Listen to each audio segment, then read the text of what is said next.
ನಮಸ್ಕಾರ, ನೀವು ನೋಡ್ತಾ ಇರೋದು ಸಿಜೆ ಕರ್ನಾಟಕ ನ್ಯೂಸ್.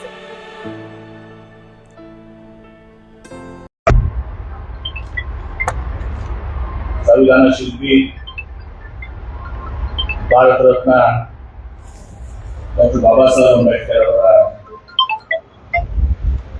135ನೇ ಜಯಂತಿಯ ಶುಭಾಶಯಗಳನ್ನು ಕೋರಿ ಇಂದು ಬಸವ ಜನ್ಮಭೂಮಿಯಲ್ಲಿ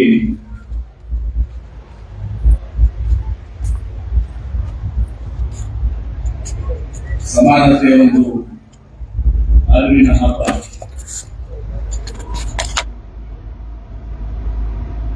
ಅಂಬೇಡ್ಕರ್ ಹಬ್ಬ ಇವತ್ತು 5 ದಿನಗಳ ಕಾಲ ಅತ್ಯಂತ ಅರ್ಥಪೂರ್ಣವಾಗಿ ಆಚರಣೆಯನ್ನು ಮಾಡಿ ಇವತ್ತು 4ನೇ ದಿನ ಈ ಕಾರ್ಯಕ್ರಮದಲ್ಲಿ ವೇದಿಕೆ ಮೇಲೆ ಆಸೀನರಾದಂತಹ 4 ಶಾಸಕರು, ಆತ್ಮೀಯರಾದಂತಹ ಶ್ರೀ ವಿಠಲ್ ಕಡಕೊಂಡವರೇ, ಮಾಜಿ ಶಾಸಕರು, ಆತ್ಮೀಯರಾದಂತಹ ಪ್ರೊಫೆಸರ್ ರಾಜು ಆಲ್ಗೂರ್ ಅವರೇ, ಈ ಕಾರ್ಯಕ್ರಮದ ಅಧ್ಯಕ್ಷತೆ ವಹಿಸಿಕೊಂಡಿರುವಂತವರು ಮತ್ತು ದಲಿತ ವಿದ್ಯಾರ್ಥಿ ಪರಿಷತ್ತಿನ ರಾಜ್ಯಾಧ್ಯಕ್ಷರಾದಂತಹ ಶ್ರೀ ಶ್ರೀನಾಥ್ ಪೂಜಾರಿ ಅವರೇ,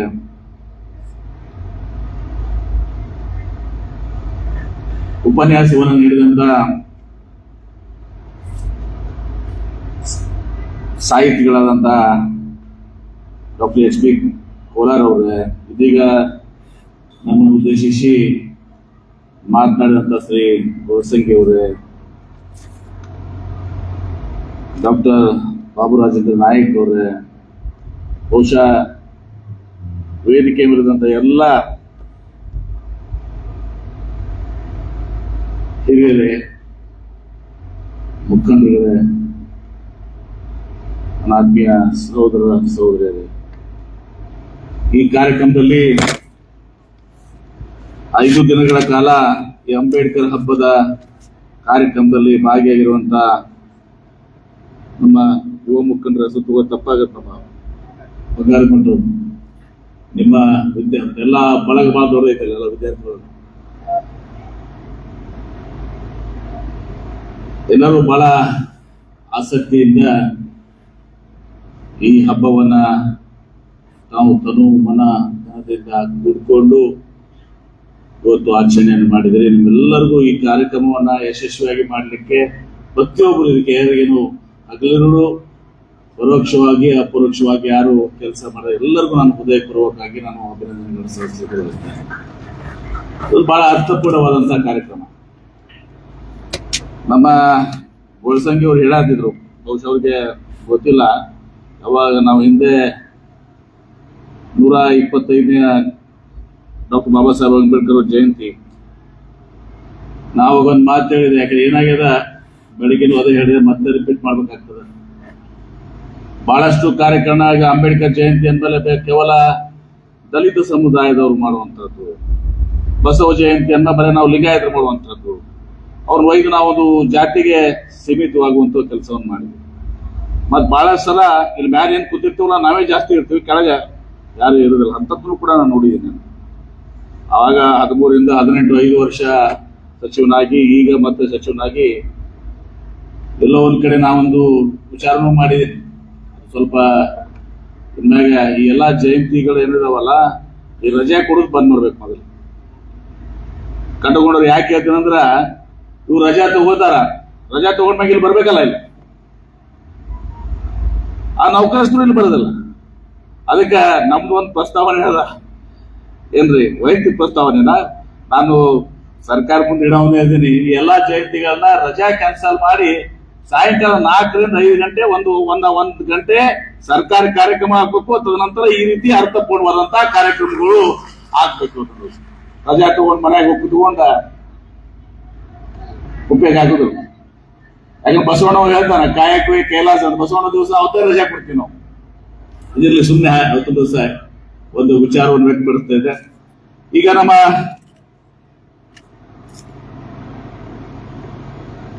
ಸಾಹಿತಿಗಳು ಕೋಲಾರ್ ಅವರು, ಗೋಳಸಂಗಿ ಅವರು ಎಲ್ಲರೂ ಕೂಡ ಮಾತನಾಡಿದ್ದಾರೆ. ಇನ್ನು ಬಹಳಷ್ಟು ಜನ ಮಾತನಾಡೋರು.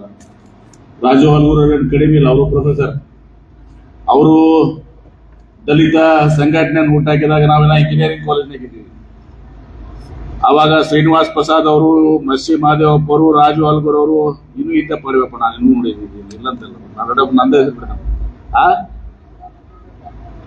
ಅವಾಗ ಇವರೆಲ್ಲ ಆ ಸಂಘಟನೆಯನ್ನು ಮಾಡ್ಕೊಂಡ್ ಬಳಸ್ಕೊಂಡು ಬಂದಂತವ್ರು. ಅವಾಗ ಸಾಗರ್ ಅವರು ಇದ್ರಿ ಇಲ್ಲಿ ಒಂದೇ ದಲಿತ ಸಂಘಟನೆ ಐತಿ. ಈಗ ಬಹಳ ಆಟ ಆಗ್ಬಿಟ್ಟಾವ್, ಬಹಳಷ್ಟು ಸಂಘಟನೆಗಳಾಗಿದಾವೆ. ಒಂದೇ ಇತ್ತವಾಗ ಬಹುಶಃ. ಉತ್ತರ ಕರ್ನಾಟಕದಾಗ ಪ್ರಮುಖವಾಗಿ ನನ್ಗೆ ಅದು ಗೊತ್ತಿದ್ದಂತ. ನಾನೇನ್ ಹೇಳಾಕಿದ್ರೆ 125ನೇ ಜಯಂತ್ಯೋತ್ಸವ ನಾನೇನ್ ಹೇಳಿದಂದ್ರ ಈ ಸಲ ವಿಭಿನ್ನವಾಗಿ ಮಾಡೋನು. ಇನ್ನು ಈ ಸಲ ನೀವು ಯಾರು ಮಾಡ್ಬೇಡ್ರಿ ರಾಜು ಹಲ್ಗೂರವರ, ನಾವು ಮಾಡ್ತೀವಿ, ನೀವು ಬಂದ ಕಾರ್ಯಕ್ರಮದಲ್ಲಿ ಭಾಗವಹಿಸ್ರಿ. ಬಹುಶಃ 75,000 ಜನ ಅವತ್ತು, ಆಲ್ಮೋಸ್ಟ್ 1 ಲಕ್ಷ ಜನ. ಸಿದ್ದರಾಮಯ್ಯನವರು ಅವಾಗ ಮುಖ್ಯಮಂತ್ರಿ ಆಗಿ ಬೇರೆ ಒಂದು ಕಾರ್ಯಕ್ರಮಕ್ಕೆ ಬಂದಿದ್ರು. ನಾ ಕರೆದೆ, ಅವ್ರೇನ್ ತಗೊಂಡ್ಬಿಟ್ರು, ಅದನ್ನ ಒಂದು ಸಣ್ಣ ಕಾರ್ಯಕ್ರಮದ ಎಪಿಪಾಲ್ ಒತ್ತಾಯ ಮಾಡ್ತಾನ, ಆಯ್ತು ಬಿಡ್ರಿ ಅಂತ. ಅವ್ರು ಮಾದೇವಪ್ಪರು ಇದ್ರು. ನಾವು ಕರ್ಕೊಂಡ್ ಗಾಬರಿ, ಎಪಿಪಾಲ್ ಇಷ್ಟು ದೊಡ್ಡ ಕಾರ್ಯಕ್ರಮದ ನಿಮ್ ಮೊದಲು ಹೇಳಿ ನಮ್ಮೆಲ್ಲ ಹೆಸರೆಲ್ಲ ಫಿಕ್ಸ್ ಮಾಡಿಸ್ಬಾರ್ದೆ ನೀವು ಅಂತ ಮುಖ್ಯಮಂತ್ರಿಗಳನ್ನ ಕರೆಯುವಂಥದ್ದು. ದೇವ್ರ ಕರೆದ ನಾವು ಬರ್ದಿದ್ರೆ ಏನ್ ತಪ್ಪಾಕಿತ್ತು ಅನ್ನೋದು ಮಾತನ್ನ ಅವ್ರು ವ್ಯಕ್ತಪಡಿಸಿದ್ರು.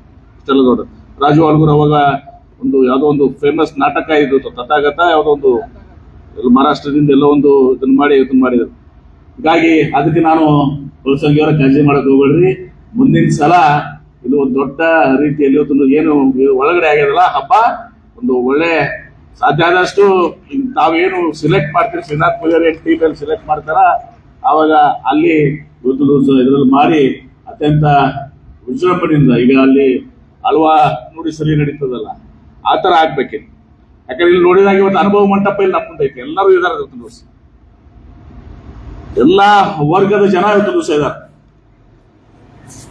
ಈಗ ಪ್ರಮುಖವಾಗಿ ನನ್ನ ಕೆಲವೊಂದು ವಿಚಾರಗಳನ್ನ ಹಂಚ್ಕೊಳಕ್ ಬಯಸ್ತೇನೆ. ಇವತ್ತು ಭಗವಾನ್ ಬುದ್ಧ ಅವರು, ತದನಂತರ ಅಣ್ಣ ಬಸವಣ್ಣವ್ರ ಜನ್ಮಭೂಮಿ ಇದು, ಇಲ್ಲೇ ಹುಟ್ಟಿ ಇವತ್ತೊಂದು ಹೊಸ ಒಂದು ಶ್ರೇಷ್ಠವಾದಂತಹ ಸಾಮಾಜಿಕ ಕ್ರಾಂತಿಯನ್ನು ಮಾಡಿದಂಥವ್ರು ಬಸವಾದೀಶರು. ಅನುಭವ ಮಂಟಪವನ್ನು ಕಟ್ಟಿ ಎಲ್ಲಾ ಕಾಯಕ ವರ್ಗದ ಜನ ಉಟ್ಕೊಂಡು ಇವತ್ತು ನಾವು ಬಹಳಷ್ಟು ಜನ ಮಾತನಾಡುವಾಗ ಜಾತ್ಯತೀತ ಶಬ್ದವನ್ನು ನಾವು ಪ್ರಯೋಗ ಮಾಡ್ತೀವಿ. ಆದ್ರೆ ಬಸವಣ್ಣವ್ರು ಅವಾಗ ಕನಸು ಕಂಡಿದ್ದು ಜಾತಿ ರಹಿತ ಧರ್ಮ ಅಂತ. ಬಸವ ಧರ್ಮ ಜಾತಿ ರಹಿತ ಧರ್ಮ, ಅದು ಐತೆ ಇಲ್ಲ ನಾ ಹೇಳಂಗಿಲ್ಲ. ನಮ್ಮಲ್ಲಿ ಬಹಳ ಆಗಿರೋವು, ನಮ್ಮಲ್ಲೇ ಉಪಜಾತಿ ಇವತ್ತು ನಾವು ಕೂಡ ಆಗಿದ್ದೀವಿ. ಜಾತಿ ರಹಿತ ಧರ್ಮ, ಅನುಭವ ಮಂಟಪ ಎಲ್ಲರೂ ಇದ್ರು. ಈಗ ಬಹುಶಃ ಅನುಭವ ಮಂಟಪ ಅದು ಯಥಾ ಕಲ್ಯಾಣ ಕ್ರಾಂತಿ ಆಗದೆ ಯಥಾಸ್ಥಿತಿ ಉಳಿದಿದ್ರೆ ಇವತ್ತು ಅರ್ಧಕ್ಕರ್ಧ ಕರ್ನಾಟಕ ರಾಜ್ಯ ಅಲ್ಲ ಭಾರತ ಇವತ್ತು ದಿವಸ ಇಲ್ಲೇ ಉಳಿತಿತ್ತು. ಇವತ್ತು ದಿವಸ ದುರದೃಷ್ಟಕರ ಇವತ್ತಿನ ದಿವಸ. ಆದ್ರೆ ನಿಮ್ಗೆ ನಮ್ಗೆ ಸ್ವಲ್ಪ ವ್ಯತ್ಯಾಸ ಅದ. ಸಾಹಿತ್ಯಗಳು ನೀವು ಮನ್ ಮಾತಾಡ್ತೀವಿ, ನಾವು ಪಾಲಿಟಿಷಿಯನ್ಸ್ ಪ್ರಾಕ್ಟಿಕಲ್ ಇರ್ತೀವಿ, ನೀವು ಥೆರಾಟಿಕಲ್ ಇರ್ತೀರಿ, ನಾವು ಪ್ರಾಕ್ಟಿಕಲ್ ಇರ್ತೀವಿ. ಇವತ್ತು ಇದೆಲ್ಲ ಬೌದ್ಧರು, ತದನಂತರ ಬಸವಣ್ಣನವರು, ಬಸವಾದಿಶರಣರು, ಇವತ್ತು ಡಾಕ್ಟರ್ ಬಾಬಾ ಸಾಹೇಬ್ ಅಂಬೇಡ್ಕರ್ ಅವರು ಇದೆಲ್ಲವನ್ನ ಹೋರಾಟ ಮಾಡ್ಕೊಂಡ್ ಬಂದಿದ್ದು ಎದ್ರ ಸಲುವಾಗಿ? ಸಮಾನತೆ, ಅಸ್ಪೃಶ್ಯತೆ ಹೋಗ್ಬೇಕು, ಮೂಢನಂಬಿಕೆಗಳು, ಅನಿಷ್ಟ ಪದ್ಧತಿಗಳು, ಮಹಿಳೆಯರಿಗೆ ಇವತ್ತು ಸಹ ಸಮಾನತೆ, ಇದೆಲ್ಲವೂ ಕೂಡ ಇವತ್ತು ಸಹ ಆಗ್ಬೇಕು ಅಂತ ಹೇಳಿ ಇವತ್ತು ಸಹ ಇದು ಮಾಡಿದಂತ ಅವ್ರು ಹೋರಾಟ ಮಾಡ್ತಾ ಇರುವಂತದ್ದು ಒಂದು ಶಕ್ತಿಯ ವಿರೋಧ ಇತ್ತು. ನನ್ನನ್ನು ಮುಚ್ಚಿ ಮತ್ತು ಮಾತಾಡೋದು ಮನುವಾದ, ಮನುಸ್ಮೃತಿ ಏನಿತ್ತು ಅದು ನಮ್ಮನ್ನು ಎಲ್ಲಿ ಒಯ್ದು. ಈಗ ಚತುರ್ವರ್ಣದ ಪದ್ಧತಿ ಇವತ್ತು ಬಸವ ಧರ್ಮ ಹುಟ್ಟಾಕಿದೆ. ಚತುರ್ವರ್ಣದ ವಿರೋಧವಾಗಿ ಚತುರ್ವರ್ಣದ ವಿರೋಧವಾಗಿ 4 fold ಕಾಸ್ಟ್ ಸಿಸ್ಟಮ್ ಅಂತ ಏನಂತಿರಲ್ಲ ಡಾಕ್ಟರ್ ಬಾಬು ಅವರ ರಾಘವಂತದ್ದು. ಇವತ್ತು ಅದ್ರ ವಿರೋಧವಾಗಿ ಹೋರಾಡ್ಕೊಂಡು ಎಲ್ಲ ಬಂದಿತ್ತು. ಬಹುಶಃ ಒಂದೇ ಒಂದು ನಾವು ಬೆಳಗ್ಗೆನೂ ಹೇಳಿದ್ದೀನಿ, ತಮಿಳುನಾಡು ಒಂದ್ ಕಡೆ ಇವತ್ತು ಕೂಡ ಬಹಳ ಆ ರಾಜ್ಯದಲ್ಲಿ ಇವತ್ತು ನುಸಿ ಗಟ್ಟಿಯಾಗಿದೆ. ಉಳಿದ ಕಡೆ ನಾವೆಲ್ಲರೂ ಮಿಕ್ಸ್ ಆಗಿಬಿಟ್ಟಿದ್ದೇವೆ. ನಾವು ನೀವು ಎಲ್ಲರೂ ಅಲ್ಗೂರವರು ಆಯ್ತು, ನಾವು ಆಯ್ತು. ಏನಾಗಿದೆ ಒಂದು ದಿವಸ ಅವರು ಏನು ಆ ಮನುವಾದ ಮನುಸ್ಮೃತಿ ಇವತ್ತು ಸಾವಿರಾರು ವರ್ಷ ಏನು ಅದನ್ನ ಇವತ್ತು ಅವ್ರನ್ನ ನಮ್ಮನ್ನ ತುಳಿದಿದ್ರು.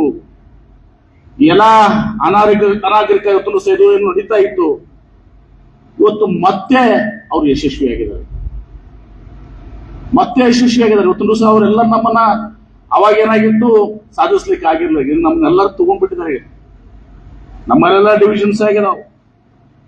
ಇವತ್ತು ಮತ್ತೆ ಅದೊಂದು ದಿವಸ ಆ 100 ಬಾರಿ ಆ ಸುಳ್ಳನ್ನು ಗ್ಲೋಬಲ್ ಸ್ಟೋರಿ ಹೇಳ್ತಿರಲ್ಲ, ಅದು 100 ಬಾರಿ ಸುಳ್ಳನ್ನು ಹೇಳ್ಮೇಲೆ ಒಂದ್ಸಲ ಸತ್ಯ ಮಾಡ್ಲಿಕ್ಕೆ ಇವತ್ತೊಂದು ದಿವಸ ಯಾರು ಇವತ್ತೊಂದು ದಿವಸ ನಮಗೆ ಇವರು ಸ್ವಾತಂತ್ರ್ಯ ಹೋರಾಟದಲ್ಲಿ ಇವತ್ತೊಂದು ದಿವಸ ಯಾರು ಕೂಡ ಇವರು ಹೋರಾಟದಲ್ಲಿ ಭಾಗವಹಿಸಿದಂಥವ್ರಲ್ಲ. ಇವರೆಲ್ಲರೂ ಬ್ರಿಟಿಷರು ಕೂಡ ಹೊಂದಾಣಿಕೆ ಆಗಿದಂಥವ್ರು. ಈಗ ಬಂದು ಇವತ್ತು ನಮಗೆ ರಾಷ್ಟ್ರೀಯತೆ, ದೇಶಾಭಿಮಾನ, ಮೂಲ ನಿವಾಸಿಗರ ನಮಗೆ ಇವತ್ತು ಸಹ ಹೇಳ್ತಾರೆ. ಇವತ್ತು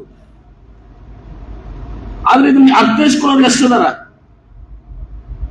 ಅಲ್ಲಿ ಒಂದು ಪ್ಯಾರಲಲ್ಲಿ ಸಾವಿರಾರು ಸಂಘಟನೆಗಳಿದಾವೆ, 100 ಸಂಘಟನೆ. ನೀವು ಬಾಬು ಅಲ್ಲಿ ಇದ್ದವರು ನಿಮ್ಗೆ ಜಾಸ್ತಿ ಗೊತ್ತವ್ರು, ನನ್ಗೆ ಜಾಸ್ತಿ. ಇವತ್ತು ಆ ಸಂಘಟನೆಗಳಿದಾವೆ.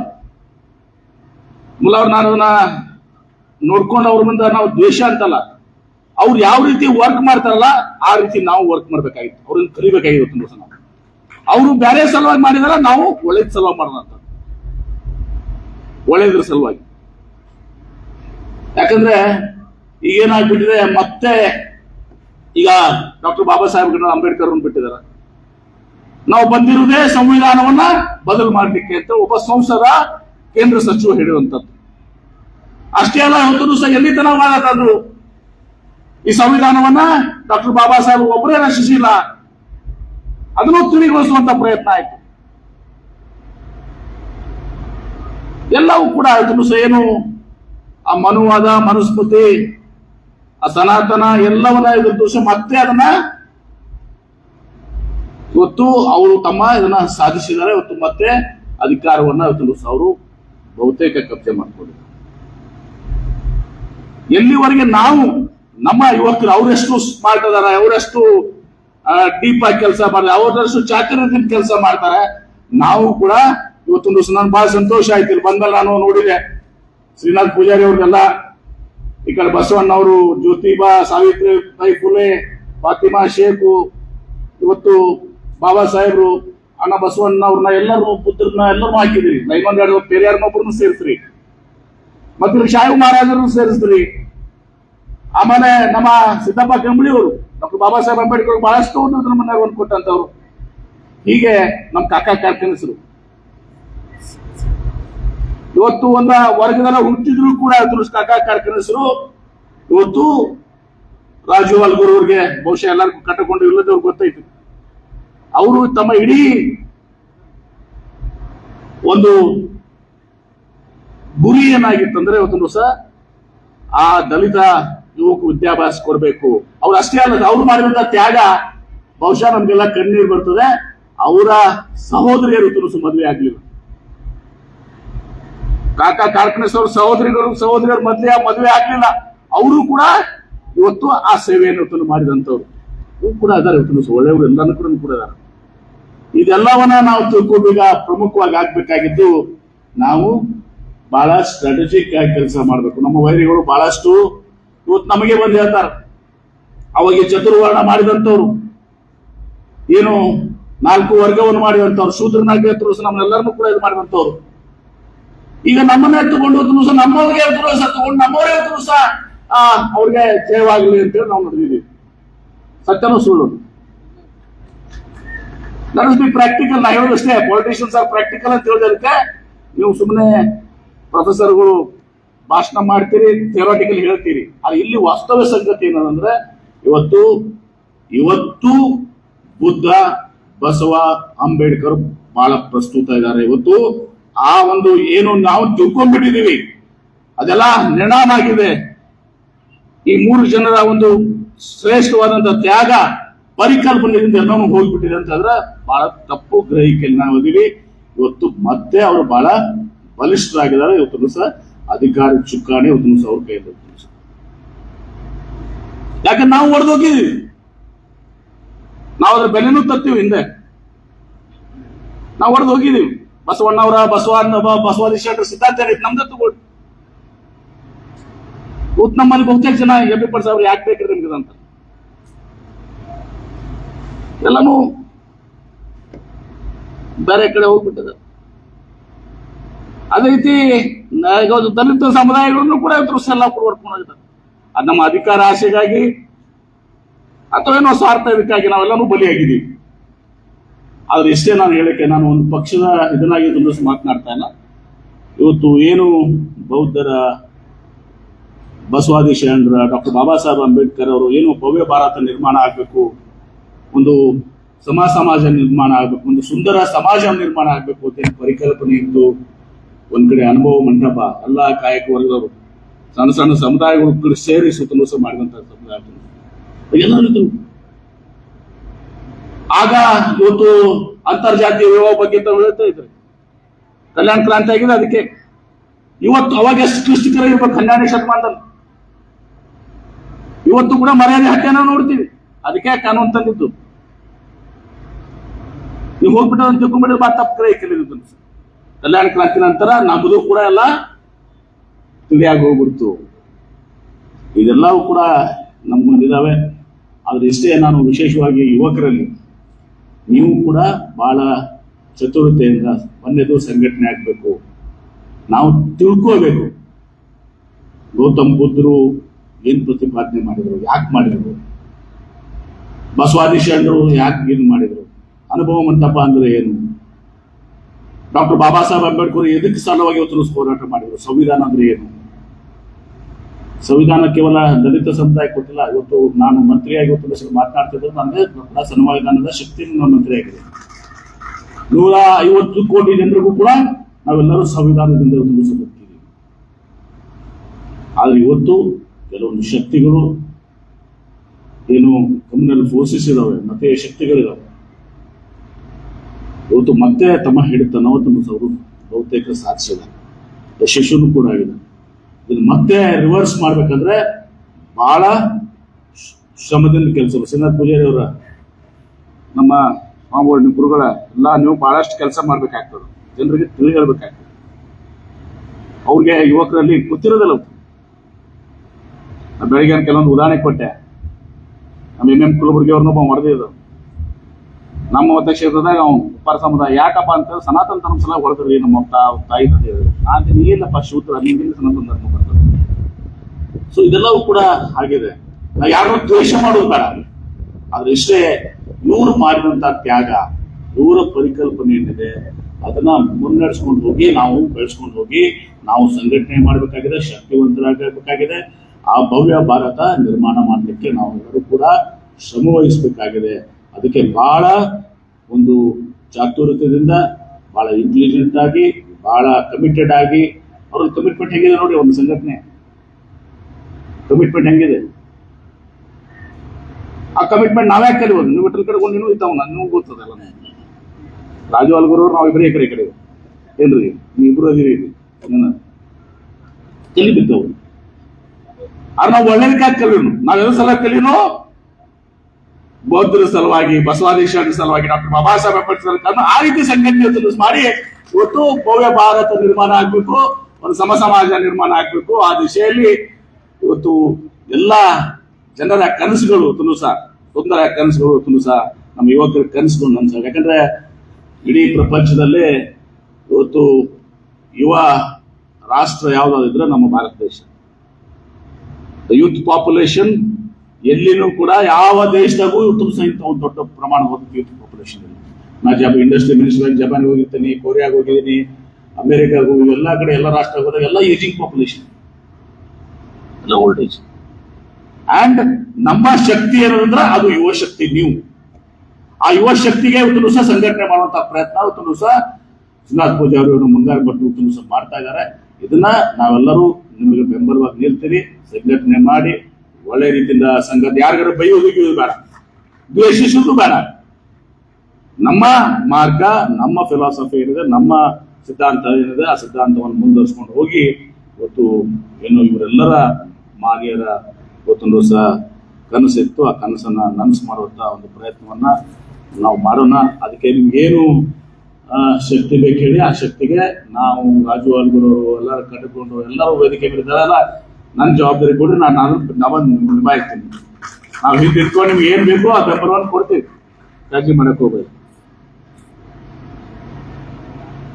ಆ ಒಂದು ಇದನ್ನು ಮಾಡೋ ಜೊತೆಗೆ ಇವತ್ತು ಇವರೆಲ್ಲರ ಈ ಒಂದು ಹಬ್ಬ ಬಹಳ ಸಂತೋಷ ಆಯ್ತು. ಯಾಕಂದ್ರೆ ಫುಲೆ ಅವರ, ಸಾವಿತ್ರಿಬಾಯಿ ಫುಲೆ, ಜ್ಯೋತಿಬಾ ಫುಲೆ, ಪೆರಿಯಾರ್ ಅವರು, ಇದ್ರ ಬಗ್ಗೆ ನಮ್ಮ ಮುಂದಿನ ಪೀಳಿಗೆ ಗೊತ್ತಾಗ್ಬೇಕಾಗ್ತದೆ, ತಿಳ್ಕೊಳ್ಬೇಕಾಗ್ತದೆ. ಆ ದಿಶೆಯಲ್ಲಿ ಎಲ್ಲರೂ ಕೂಡಿ ಒಂದು ಅನುಭವ ಮಂಟಪನೇ ಸೃಷ್ಟಿ ಮಾಡಿದ್ದಾರೆ. ಎಲ್ಲ ನೋಡ್ತಿದ್ದೇವಲ್ಲ ಶಿವ ಪೂಜಾರು, ಆ ಆಧುನಿಕ ಅನುಭವ ಮಂಟಪ ಸೃಷ್ಟಿ ಮಾಡಿದಿರಿ. ನಾನು ಹೃದಯಪೂರ್ವಕವಾದಂತ ಅಭಿನಂದನೆಗಳನ್ನ ಸಲ್ಲಿಸ್ತೇನೆ. ನಿಮಗೆ ಎಲ್ಲಾ ರೀತಿಯ ನಿಮ್ಮ ಸಂಘಟನೆಗಾಗಿ ಈ ಕನಸು, ಭವ್ಯ ಕನಸು ನನಸಾಗ್ಲಿಕ್ಕೆ, ಭವ್ಯ ಭಾರತ ನಿರ್ಮಾಣ ಭವ್ಯ ಭಾರತ ಯಾವ ಭಾರತ? ಅದು ಬುದ್ಧರ ಭಾರತ, ಬಸವಣ್ಣನವರ ಭಾರತ, ಡಾಕ್ಟರ್ ಬಾಬಾ ಸಾಹೇಬ್ ಅಂಬೇಡ್ಕರ್ ಭಾರತ, ಅದು ನಿಜವಾದಂತ ಭಾರತ. ಈ 3 ಜನ ತ್ರಿಮೂರ್ತಿಗಳು ನಮ್ಮ ಹೃದಯ ಇದ್ದಂಗೆ, ನಮ್ಮ ಹೃದಯ ಇದ್ದಂಗೆ. ಈ ಫ್ಲಡ್ ಅದೇ ಹಾರ್ಟ್ ಬೀಟ್ ಸ್ಟಾಪ್ ಆದ್ರೆ ಏನಾಗ್ತತಿ ಗೊತ್ತದ ನಿಮ್ಗೆ. ಆ ಹೃದಯ ಏನಿದೆ, 3 ಜನ ಇವತ್ತು ಸೇನಿದ್ದಾರೆ, ಅವರ ಹೃದಯವನ್ನ ನಾವು ರಕ್ಷಿಸಿಕೊಂಡು ಇವತ್ತು ಆ ಸಂಘಟನೆಯನ್ನು ಮಾಡಿ ಇವತ್ತು ಭವ್ಯ ಭಾರತ ನಾವು ನಿರ್ಮಾಣ ಮಾಡಲಿಕ್ಕೆ ಇವತ್ತು ಪ್ರಯತ್ನವನ್ನು ಮಾಡೋಣ. ಇವತ್ತು ಆ ದಿಶೆಯಲ್ಲಿ ಪ್ರಯತ್ನಗಳು, ದೊಡ್ಡ ಪ್ರಯತ್ನ ಇವತ್ತು ಸಾಗಿದೆ. ಮುಂದಿನ ತೀರ್ಮಾನಗಳಲ್ಲಿ ಮುಂದಿನ ವರ್ಷ ರಾಜು ಅಲ್ಗೂರು ಹಿಂದಕ್ಕೆ 125ನೇ ಹೆಂಗ್ ಮಾಡಿದ್ರಿ, ಇವತ್ತು ಅವಾಗ ನೀವು ಸುಮ್ಮನೆ ಕುಡಿಸಿದ್ವಿ, ನಾವು ಇದು ಮಾಡಿದ್ವಿ. ಆಗ ಮತ್ತೊಮ್ಮೆ ಇವತ್ತು ದಿವಸ ಅವ್ರ ಆಶಯ ಏನಿದೆ, ಇದು ಒಂದು ಸುಂದರವಾಗಿ ಇವತ್ತು ದಿವಸ ಎಲ್ಲರನ್ನು ಕರ್ಕೊಂಡು ಹಳ್ಳ್ಯಾಗ ಬಿಜಾಪುರ ಜಿಲ್ಲೆಯಾಕೆ ಉತ್ತರ ಕರ್ನಾಟಕ ಎಲ್ಲ ಸೇರಿಸ್ಕೊಂಡು ಇವತ್ತು ದೊಡ್ಡ ಪ್ರಮಾಣದಲ್ಲಿ ಮಾಡ್ಲಿಕ್ಕೆ ಎಲ್ಲಾ ರೀತಿಯ ಜವಾಬ್ದಾರಿಯನ್ನು ನಾನು ಹೊರ್ತೀನಿ. ನಾನು ನಿಮ್ ಜೊತೆ ಇರ್ತೀನಿ, ನೀವು ಮಾಡಿ ನಿಮ್ಗೆ ಎಲ್ಲಾ ರೀತಿಯ ಸಹಕಾರವನ್ನು ಕೊಡ್ತೀನಿ ಅನ್ನೋ ಒಂದು ಪ್ರಾಮಾಣಿಕ ಮಾತನ್ನ ಸಂದರ್ಭ ಹೇಳಿ ಬಹಳ ಸಂತೋಷದಿಂದ ಇವತ್ತು ಬಂದು ಈ ಅಂಬೇಡ್ಕರ್ ಹಬ್ಬದ 2ನೇ ಆವೃತ್ತಿ ಇವತ್ತೊಂದು ದಿವಸ ಏನಾಗಿದೆ, 3ನೇ ಆವೃತ್ತಿ ಬಹಳ ದೊಡ್ಡ ಪ್ರಮಾಣದ ಆಗ್ಬೇಕು ಅಂತ ಹೇಳಿ ನಮ್ಗೇನು ಬಳಸಂಗಿ ಅವರು ನಮ್ಗೆ ಹೇಳಿದಾರ, ಅದನ್ನ ಮಾಡುವಂತ ಕೆಲಸವನ್ನು ಮಾಡೋಣ ಅನ್ನೋ ಮಾತನ್ನ ಹೇಳಿ ಮತ್ತೊಮ್ಮೆ ಡಾಕ್ಟರ್ ಬಾಬಾ ಸಾಹೇಬ್ ಅಂಬೇಡ್ಕರ್ ಅವರ 135ನೇ ಜಯಂತಿಯ ಶುಭಾಶಯಗಳನ್ನ ಕೋರಿ. ಯಾಕಂದ್ರೆ ನಾನು ಇನ್ನೂ ಬಹಳ ನಿಮ್ ಜೊತೆ ಇರ್ಬೇಕಾಗಿತ್ತು. ನಿನ್ನೆ ರಾತ್ರಿ ನಾನು ಟ್ರೈನ್ ಬಂದು ಸ್ವಲ್ಪ ಅರ್ಧ ನಿದ್ದೆ ಆಗಿದ್ದೆ. ಕಾರಣ ನಿದ್ದೆ ಮಾಡಿದ್ರೆ ಎಚ್ಚರದವರ ಸಹೋದರ ತಿಳ್ಕೊಂಡಿದ್ರಲ್ಲಿ ಹೋದಾಗ, ಹೀಗಾಗಿ ನಾನು ಅದಕ್ಕೆ ಶ್ರೀನಾಥ್ ಅವ್ರಿಗೆ ಮಾತನಾಡಿ ಹೋಗ್ಲಿಕ್ಕೆ ಅವಕಾಶ ಕೊಡ್ರಿ ಅಂತ ಹೇಳಿ, ಅದಕ್ಕೆ ದಯವಿಟ್ಟು ಇನ್ನ ಮಾತನಾಡೋದಾರ, ಬಹಳ ಜನ ಮಾತನಾಡೋದಾರ. ಒಂದು ತಾಸು ಕೂತ್ರೆ ಏನಾಗಂಗಿಲ್ಲ. ಮತ್ತೆ ಇಲ್ಲೇ ನಿಮ್ಗೆ ಟೆಸ್ಟಿಂಗ್ ಅದು, ಇನ್ನೊಂದು ತಾಸು ಕೂತ್ಕೊಂಡು ಎಲ್ಲಾರು ಮಾತು ಕೇಳಿದ್ರೆ ನಿಮ್ಮಲ್ಲಿ ಆ ಸಹನೆ ಇತ್ತಂದ್ರೆ ನೀವು ಅದನ್ನ ಕಟ್ಟಕ್ ಆಗ್ತದೆ. ಇಲ್ಲಿಕಂದ್ರೆ ಅದು ಉಪಯೋಗ ಆಗಂಗಿಲ್ಲ. ಇಲ್ಲೇ ಫೇಲ್ ಆದಂಗೇನೆ ನಾವೇನು ಹೇಳಿದವಲ್ಲ, ಇಲ್ಲೇ ನಾವು ಫೇಲ್ ಆದಂಗೆ. ಅದಕ್ಕೆ ನಾವು ಎಲ್ಲರ ಮಾತುಗಳನ್ನ ತಾವು ಕೇಳ್ತೀರನ್ನುವ ಒಂದು ಅದನ್ನ ಆಶಯವನ್ನು ವ್ಯಕ್ತಪಡಿಸಿ ಇವತ್ತು ಸಂಘಟನೆಯನ್ನು ಮಾಡೋಣ. ಎಲ್ಲ ಮಾನವೀಯರ ಕನಸುಗಳು, ಆ ಕನಸನ್ನು ನನಸು ಮಾಡೋಣ. ಇವತ್ತು ಮಾತಾಡಿ ಯುವ ಪೀಳಿಗೆ, ವಿಶೇಷವಾಗಿ ಹಿರಿಯರ ಮಾರ್ಗದರ್ಶನ, ಯುವ ಪೀಳಿಗೆಗಳ ಶಕ್ತಿ ಸಂಘಟನೆಯಿಂದ ಅದನ್ನ ಸಾಧನೆ ಮಾಡಲಿಕ್ಕೆ ಸಾಧ್ಯ ಆಗ್ತದೆ. ಅದು ಬಹಳ ಪ್ರಸ್ತುತ, ಇವತ್ತು ಈ ಸಂದರ್ಭದಲ್ಲಿ ಬಹಳ ಪ್ರಸ್ತುತ ಇದೆ ಅನ್ನೋ ಮಾತನ್ನ ಮತ್ತೊಮ್ಮೆ ಬಹಳ ಗಂಭೀರವಾಗಿ ಇವತ್ತು ದಿವಸ ನಾನು ಅದನ್ನ ಪ್ರಸ್ತಾಪ ಮಾಡಿ ನಿಮ್ಮೆಲ್ಲರಿಗೂ ಒಂದಿಷ್ಟು ನನ್ನ ಮಾತಿಗೆ ವಿರಾಮ ಹೇಳ್ತೀನಿ. ಎಲ್ಲರಿಗೂ ನಮಸ್ಕಾರ. ಶರಣ ಶರಣಾರ್ಥಿಗಳು. ಜೈ ಭೀಮ್.